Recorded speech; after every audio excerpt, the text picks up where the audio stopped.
बॉन्डी बीच गोलीबारी की घटना पर अपडेट सामने आई है। जी हां, बता दें बॉन्डी बीच के सिडनी हमले के बाद ऑस्ट्रेलिया में बंदूक कानूनों पर बहस जारी हो गई है। दावा किया जा रहा है कि बॉन्डी बीच का हमलावर पाकिस्तानी नहीं बल्कि भारतीय मूल का बताया जा रहा है। अभी पुख्ता सबूत सामने नहीं आए हैं।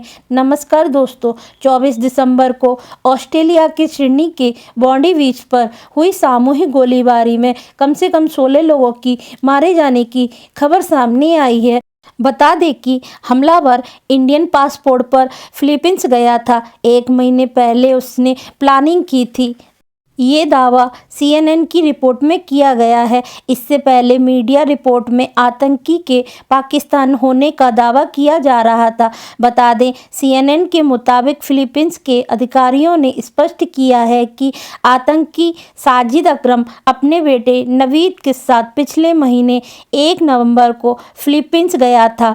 इस दौरान साजिद ने इंडियन जबकि बेटे ने ऑस्ट्रेलियन पासपोर्ट का इस्तेमाल किया था। वो लोग 1 महीने से हमले की तैयारी में लगे हुए थे। बता दें कि इमिग्रेशन ब्यूरो के प्रवक्ता डाना सेंडोवाल ने CNN को बताया है कि साजिद ऑस्ट्रेलिया का निवासी है और वह भारतीय नागरिक है क्योंकि वो फिलीपींस की यात्रा भारतीय पासपोर्ट से कर रहा था। बताया जा रहा है दोनों बाप बेटा फिलीपींस के इस्लामी गढ़ दावो शहर गए थे आतंकियों से मिलने। मिंडानाओ में फिलीपींस की सबसे बड़ी मुस्लिम आबादी रहती है। यह इस्लामी उग्रवादी और विद्रोही संगठन है। ये समुदाय अलग अलग देश में बनाने की मांग कर रहे हैं। बता दें कि इसके अलावा आतंकियों की गाड़ी में इस्लामिक स्टेट के 2 बड़े झंडे बरामद हुए थे जिससे उनके ISIS से जुड़े होने के अनुमान लगाए जा रहे हैं। CNN ने इस मामले में टिप्पणी करते हुए भारत के विदेश मंत्रालय से संपर्क किया है। भारत ने अब तक इसकी कोई जानकारी नहीं दी है। आतंकी हमले में 3 भारतीय छात्र भी घायल हो गए हैं। सिडनी आतंकी हमले में 3 भारतीय छात्र घायल हो गए हैं। CNN की रिपोर्ट के मुताबिक कम से कम 2 छात्र इस समय अस्पताल में भर्ती हैं। PM एंथनी अल्वीज ने रविवार को सिडनी में यहूदी समुदाय के एक कार्यक्रम में कहा था कि हमलावरों की यह सोच ISIS ने प्रभावित की है। बता दें कि लाइसेंस बंदूक से हमलावर ने गोलीबारी की थी जिसका इस्तेमाल वह शिकार के लिए करता था। NSW पुलिस कमिश्नर ने कहा है कि साजिद अकरम एक गन क्लब का सदस्य भी है और उनका कहना है कि राज्य के कानून के तहत उनके पास लाइसेंस था। साजिद के पास कानूनी रूप से 6 बंदूक थी। गोलीबारी करने से पहले बाप बेटे ने कहा था कि हम मछलियां पकड़ने जा रहे हैं। अकरम अपने परिवार के साथ एक किराए के मकान में रहता था।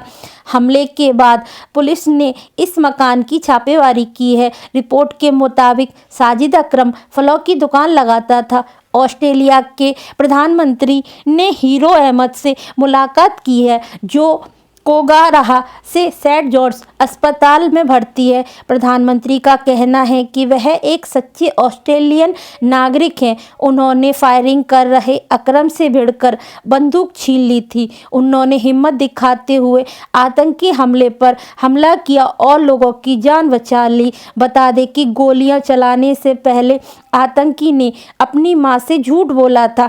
मां बेरेना का कहना है कि नवीद अपने पिता साजिद के साथ जार्विस वे में वीकेंड मनाने गया था। बेरेना का कहना है कि उसने उसने रविवार को फ़ोन किया था और कहा था, मम्मी मैं अभी तैर कर आया हूँ, मैंने स्कूबा ड्राइविंग की है, अब हम खाना खाने जा रहे हैं। फिर उसने कहा कि बहुत गर्मी है इसीलिए अब हम घर पर ही रहेंगे। बेरेना का कहना है कि वह क्राइम साइट पर ली गई तस्वीरों से पहचान नहीं पाई कि यह उसका बेटा है।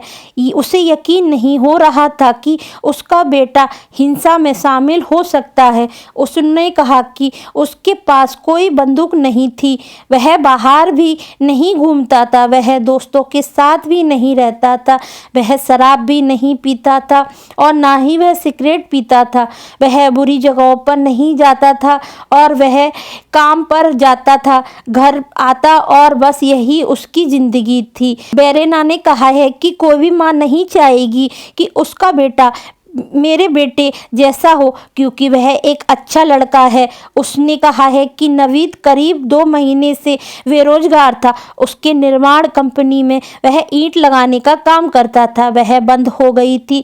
इसके बाद वह लगातार नई नौकरी की तलाश कर रहा था। अधिकारियों का कहना है कि हमले के पीछे की वजह अब भी पता लगाई जा सकती है।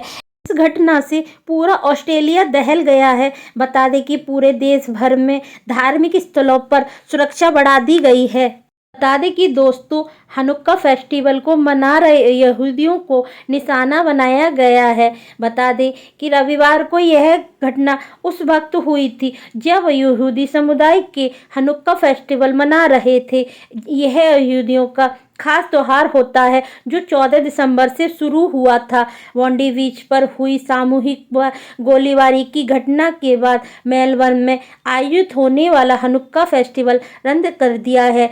ऑस्ट्रेलिया के कुछ यहूदी आबादी करीब 1,17,000 से 1,20,000 है, जिसमें से लगभग आधी आबादी 53,000 से 60,000 के बीच मेलबर्न में रहती है। और उसके बाद 2021 की घटना के बाद विक्टोरिया में 46,000 यहूदी दर्ज हुए हैं, लेकिन विज्ञापनों के अनुसार की गई असली संख्या 60,000 है। दोस्तों, आपका क्या कहना है हनुक्का फेस्टिवल के बारे में और इस घटना के बारे में? क्या यह घटना सही है? आप हमें कमेंट के ज़रिए अपनी राय ज़रूर दें और हमारी वीडियो को लाइक करें एंड शेयर करें। हमारे चैनल को सब्सक्राइब करें। धन्यवाद।